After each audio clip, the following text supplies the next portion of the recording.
एक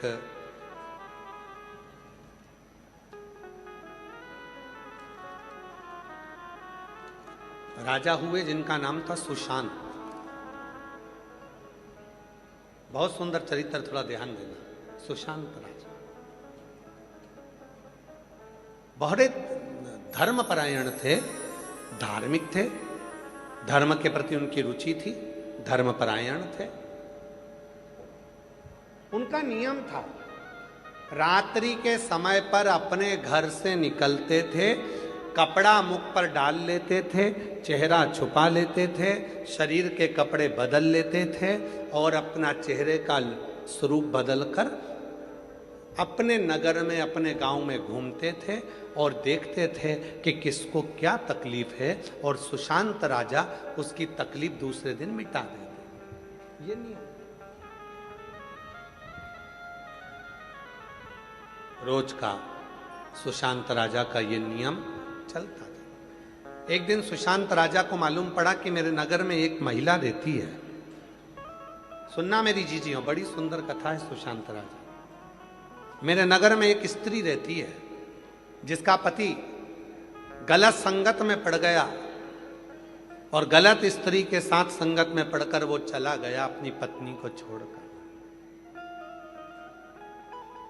पत्नी को छोड़कर चला गया।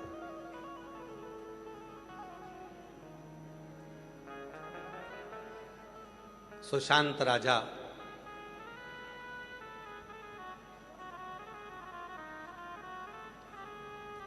रात्रि को रूप बदलकर उस स्त्री के घर पहुंचा। उस स्त्री के दरवाजे को बजाया, स्त्री ने दरवाजा खोला, नारी ने। सुशांत राजा अंदर गए, रूप बदल कर गए थे तो रानी, वो सुशांत राजा को वो नारी पहचान नहीं पाई। सुशांत राजा ने कहा, तुम्हारा पति तुमको छोड़कर चले गया, गलत संगत में पड़ गया।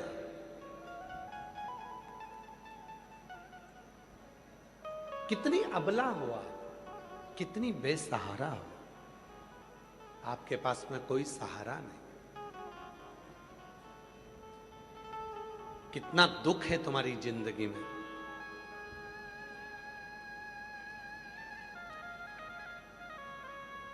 हे देवी, आप कितनी कठिनाइयों में से गुजर रही हो और अकेली हो, बेसहारा हो, कितनी बेसहारा।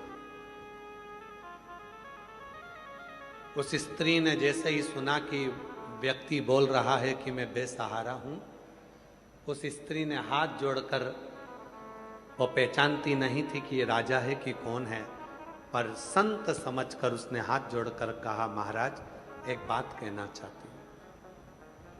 प्रत्येक स्त्री के लिए यह बात है, प्रत्येक स्त्री, मेरी जीजियों के हृदय की बात सुशांत राजा के सामने आई है।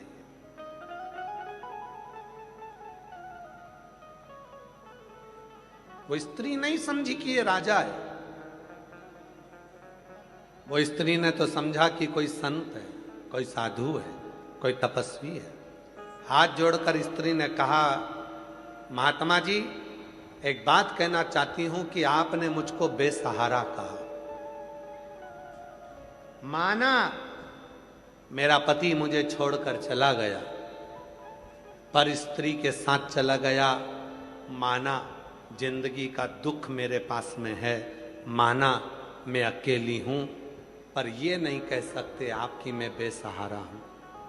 आप ये नहीं कह सकते।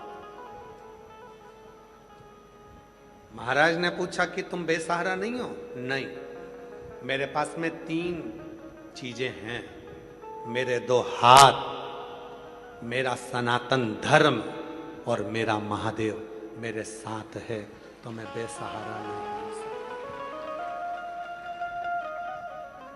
मैं बेसहारा नहीं हो सकती। मेरे ये 2 हाथ हैं, मेरा ये कर्म है। अगर पति छोड़कर चले भी गया तो मैं मेहनत करने में क्यों पीछे हटूंगी? मुझे अपने हाथों पर पूर्ण भरोसा। मैं बेसहारा नहीं हूं, मेरे 2 हाथ हैं, मेरा सनातन धर्म मेरे साथ है और मेरा महादेव का साथ मेरे साथ है, तो तो मैं अकेली भी नहीं हूं और बेसहारा भी नहीं। राजा उसी समय पर अपने रूप को त्याग दिया और वो नारी से बोला कि गजब की स्त्री हो, पति इतना दुख देकर चले गया पर स्त्री के साथ चले गया, तुमको गाली देता था, अपशब्द कहता था, ताने देता था, तुम्हारे ऊपर हाथ उठा लेता था, तुमको लातों से मारता था, उसके बाद भी तुम टूटी नहीं। स्त्री ने कहा अकेली होती तो टूट जाती, पर मेरे साथ मेरा महादेव था इसलिए टूट नहीं पाई, पूर्ण तरह से जुड़ी, मैं बेसहारा नहीं हूं।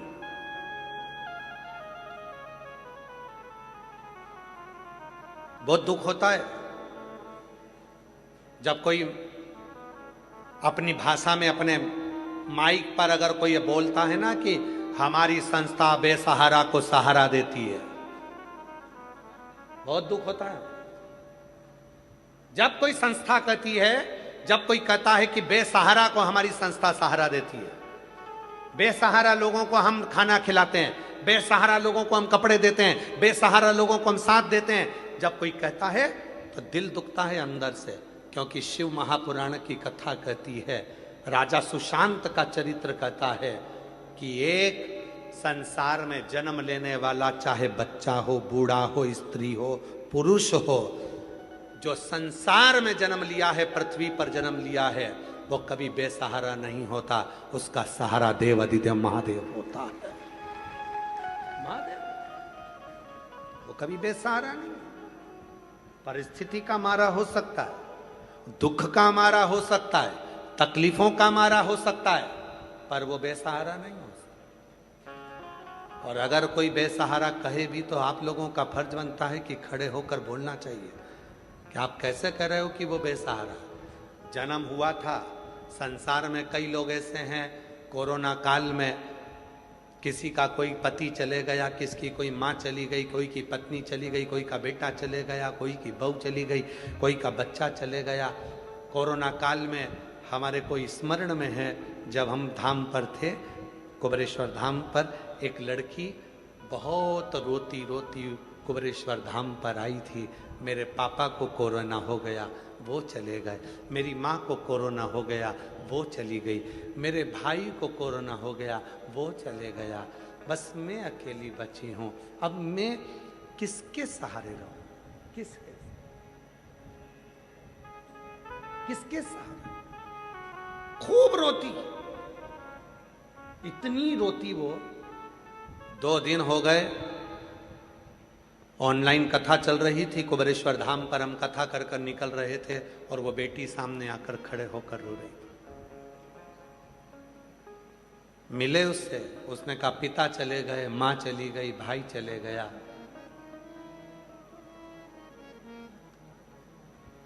मैं बेसहारा हो गई। उस दिन उस बेटी से हमने खड़े रहकर केवल एक ही बात कही, बेटा संसार में जन्म लिया है, दुनिया का कोई भी चला जाए पर वो बेसहारा नहीं होता, क्योंकि उसका सहारा उसका महादेव स्वयं होता है। आप बेसहारा नहीं हो, भगवान ने आपको हाथ दिए हैं, विश्वास दिया है, भरोसा दिया है, दृढ़ता दी है, अपने बल को प्रबल करो, खुद आगे बढ़ो। और एक दिन वही बेटी जब अच्छी पोस्ट पर नियुक्त हो गई और जब वो मिलने के लिए आई, तब उसने कहा गुरुजी, अगर मैं अपने आप को अगर आज बेहद बेसहारा समझती होती तो दुनिया केवल मेरा फायदा उठाती, पर आपने कह दिया था कि मैं बेसहारा नहीं हूं, मेरे साथ शिव रूपी सहारा।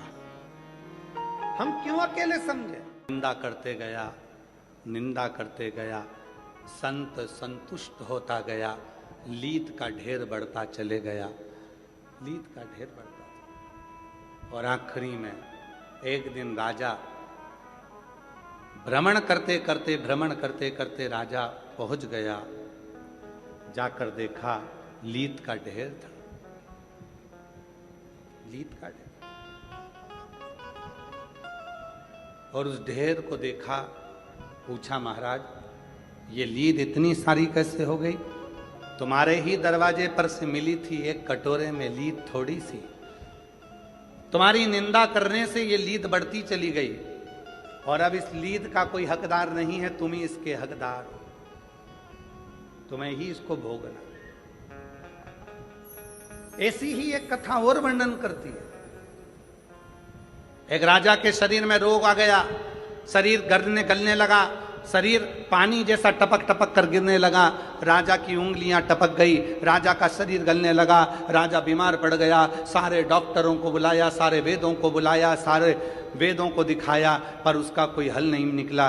तब राजा बड़ा दुखी हो गया। किसी ने कहा एक संत रहते हैं, चलो उनके पास चलते हैं। संत से जाकर पूछा, महाराज मेरा शरीर सही नहीं हो रहा, इसका कोई हल बता दीजिए। तब संत ने एक बात कही, राजन तुम्हारा भाई था कहाँ गया? कहा वो तो मर गया। तुम्हारी भाभी कहाँ है? तो कहा वो अपने कमरे में। संत ने कहा एक काम करो राजा, भाभी जब अपने कमरे में सोने के लिए चले जाए, चुपचाप से जाना, भाभी के कमरे के बाहर दरी बिछाकर सो जाना, किसी को बोलना मत क्यों सोए हो, बस इतना काम करना प्रारंभ करना। राजा ने वही करना प्रारंभ करा। राजा भाभी के कमरे के बाहर दरी बिछाकर सो जाता। एक सेविका ने देख लिया, नौकरानी ने देख लिया, उसने दूसरी से कहा कि ऐसा खोड़ला राजा है, भाई मर गया तो भाभी के कमरे में सोने जाता। एक ने दूसरे से कहा, दूसरे ने तीसरे से कहा, तीसरे ने चौथे से कहा, चौथे ने पांचवे से कहा। पूरे नगर में बात फैल गई कि राजा ऐसा खोड़ला है कि भाई मर गया तो भाभी के कमरे में सोने के लिए जाता है। और पूरे नगर में चर्चा हो गई और धीरे धीरे धीरे धीरे राजा का शरीर ठीक हो गया। राजा जैसे ही ठीक हुआ, गुरुजी के पास गया, गुरुदेव मुझे डॉक्टर ठीक नहीं कर पाए, मुझे वेद ठीक नहीं कर पाए, आपने केवल भाभी के कमरे के बाहर में सोया और मुझे ठीक कर दिया, कैसे? संत ने कहा, राजन तूने इतना पाप कर लिया था कि तेरा पाप तेरे शरीर में बीमारी बनकर आ गया था। उस पाप को समाप्त करने के लिए मैंने तेरी निंदा करवाना प्रारंभ कर दी। जब तू भाभी के कमरे के बाहर सोता था, लोग तेरी बुराई करते थे, तुझे कोसते थे, गाली देते थे, अपशब्द कहते थे, निंदा करते थे, बुराई करते थे। राजन जितने लोगों ने तेरी निंदा करी, तेरा पाप उनके खाते में चले गया और उनका जो पुण्य था वो तेरे खाते में आ गया। इसीलिए निवेदन है, शिव महापुराण के ये 3 सूत्र अपने भीतर उतार कर रखिएगा, जो भगवान शंकर नंदन मन में माता पार्वती जी से कहते हैं। सुनो पार्वती जी, पहला, पीठ पीछे बुराई मत करना। पीछे बुराई करने वाला हमेशा पीठ के पीछे ही रह जाता है और आगे वाला आगे निकलता चले जाता है। दूसरे नंबर का, कोई निंदा करे, बुराई करे, तुम्हें गाली दे, तुम्हें अपशब्द कहे, तुम्हें ताना दे, दिन रात तुम्हें कोसे, तुम उसका जवाब मत दो। तुम उसको गले लगाकर उसको समोसा खिलाओ, कचौड़ी खिलाओ, लस्सी पिलाओ, भोजन कराओ, मक्खन पराठे खिलाओ, उसको बेहतरीन बेहतरीन भोजन कराओ, जलेबी खिलाओ, उसको इमरती खिलाओ, उसको पकवान खिलाओ। क्यों? क्योंकि वो अपना खुद का पुण्य बुराई कर कर तुमको दे रहा है और तुम्हारी बुराई कर कर कर तुम्हारे पूरे पाप को वो अपने माथे ले रहा है। वो बीमार पड़ेगा, दुखी होगा, तकलीफ में आएगा, कष्ट में आएगा, पर तुम्हें ठीक कर देगा, तुम्हें ठीक। इसलिए मेरा सासू माताओं से निवेदन, जितनी भी सासें बैठी हैं सबसे निवेदन, स्वस्थ रहना है तो निंदा मत कर। बहू की निंदा करी तो बहू का पाप तुम्हारे माथे पर, और तुमने जितनी माला जपी उसका पूरा पुण्य बहू के पास। इसलिए याद रखना, एकदम शांत।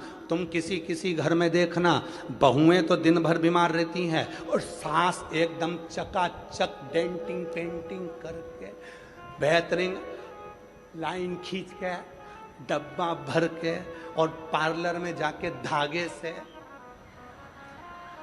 वो एकदम मस्त रहती, उन्हें कोई बात नहीं।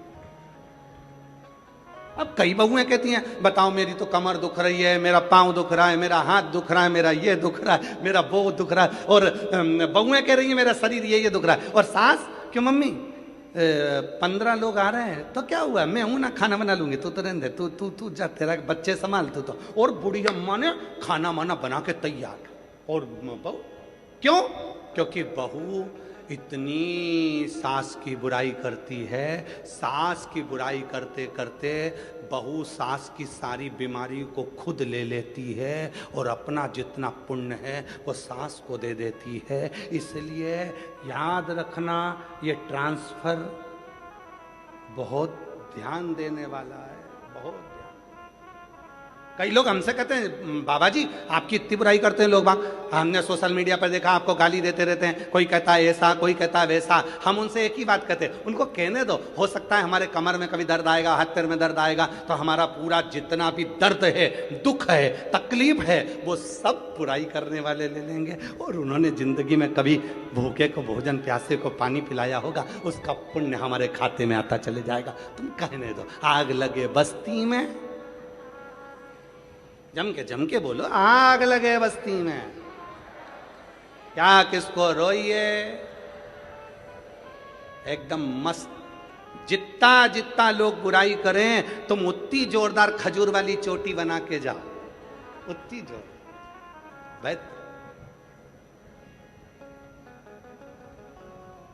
खजूर वाली चोटी।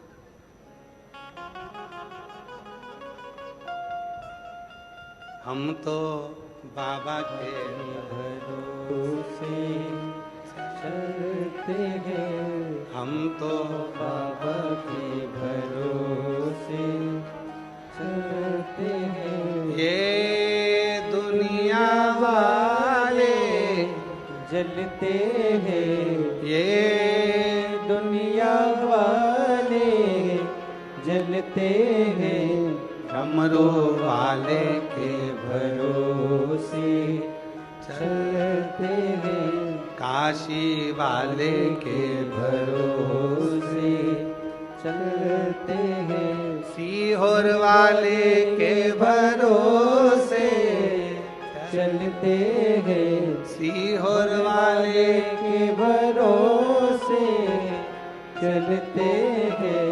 हम तो बाबा के भरोसे चलते हैं, हम तो बाबा के भरोसे चलते हैं। 3 सूत्र हैं। पहला, पीठ पीछे बुराई मत करो। दूसरा, बुराई करने वाला आपकी कोई बुराई कर रहा है, दूसरे की बुराई करने वाले को गले नहीं लगाना, अपनी बुराई अगर कोई कर रहा है तो उसको गले लगा। तीसरा, गरीब और अमीर दोनों के भेद को मिटाओ। कुर्सी मिले, पद मिले, प्रतिष्ठा मिले, यश मिले, सबके लिए तत्पर रहो, सबसे, सबके प्रति समान, सबके।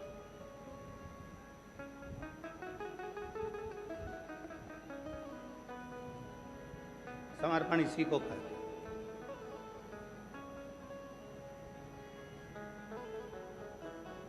समर्पण का भाव इसी को कहते हैं।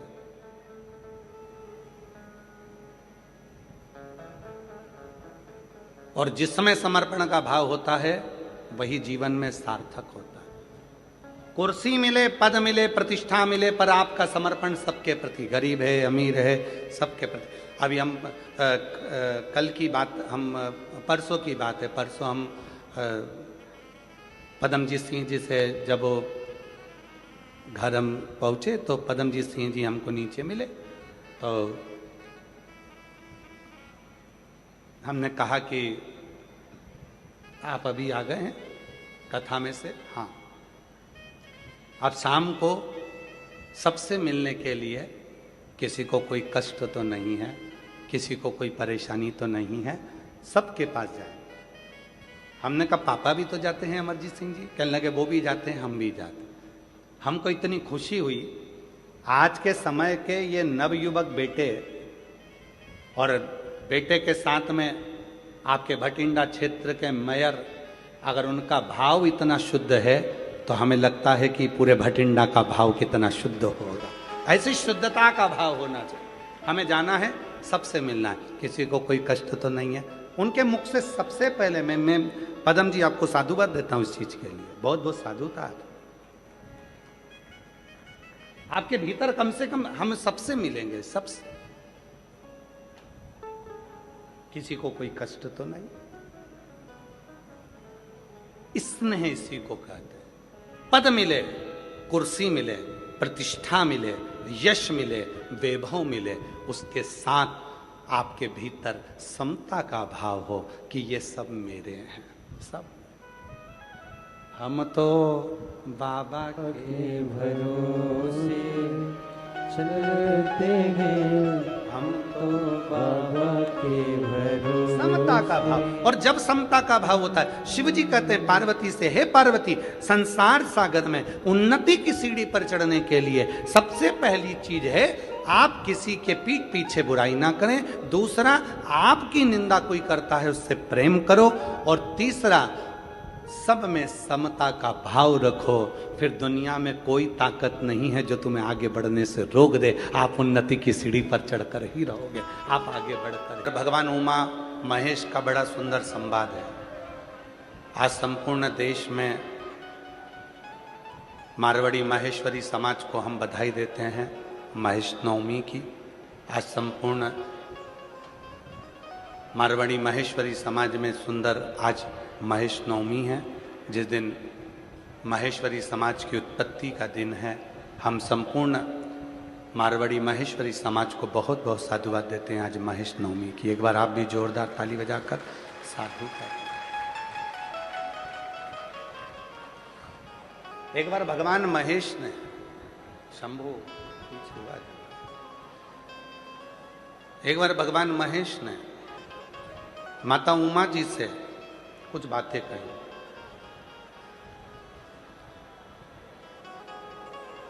माता उमा जी ने पूछा भगवान श्री महेश से, माता उमा जी ने पूछा भगवान श्री महेश से, ये रूप है भगवान के। माता उमा भगवान श्री महेश से श्री शैलम के पर्वत पर बैठकर पूछती हैं, कलयुग को लाने में, कलयुग को बढ़ाने में कौन सहयोगी होता है? संसार का कोई व्यक्ति नहीं चाहता कि कलयुग बढ़े आगे। संसार का कोई व्यक्ति नहीं चाहता कि कलयुग और आगे बढ़े। संसार का व्यक्ति तो चाहता है कि कलयुग जहां है वहीं पर थम जाए, रुक जाए और ये आगे ना बढ़े, ये आगे ना बढ़े। पर इस कलयुग को आगे लाने में किसकी तत्परता रहती है? इस कलयुग को आगे बढ़ाने में किसकी तत्परता रहती है? तो भगवान शंकर, भगवान श्री महेश माता उमा जी से कहते हैं, उमा, पहले नंबर पर है स्त्री, दूसरे नंबर पर है पुरुष, तीसरे नंबर पर है गुरु और चौथे नंबर पर है इंसान। ये चार ऐसे हैं, अगर ये चाहें तो कलयुग आगे बढ़ ही नहीं सकता है, बढ़ेगा ही नहीं, एक ही जगह पर स्थिर होकर रह जाए। कलयुग आगे बढ़ ही नहीं सकता। कौन कौन चाहे? पहले नंबर पर कौन है? स्त्री। दूसरे नंबर पर, जम के बोलो, पुरुष। तीसरे नंबर पर गुरु और चौथे नंबर पर इंसान। अगर ये चार चाहें तो कलयुग अपना कदम बढ़ा ही नहीं सकता। अगर ये चार चाहें तो कलयुग अपना पांव आगे बढ़ा ही नहीं सकता। ये चार को रोकना चाहिए कलयुग को। तो कलयुग ये कैसे रोक सकते हैं? तो कहा, स्त्री लज्जा को, शर्म को ना भूले तो कलयुग आगे बढ़ ही नहीं सकता। स्त्री लज्जा को रखे, शर्म को रखे।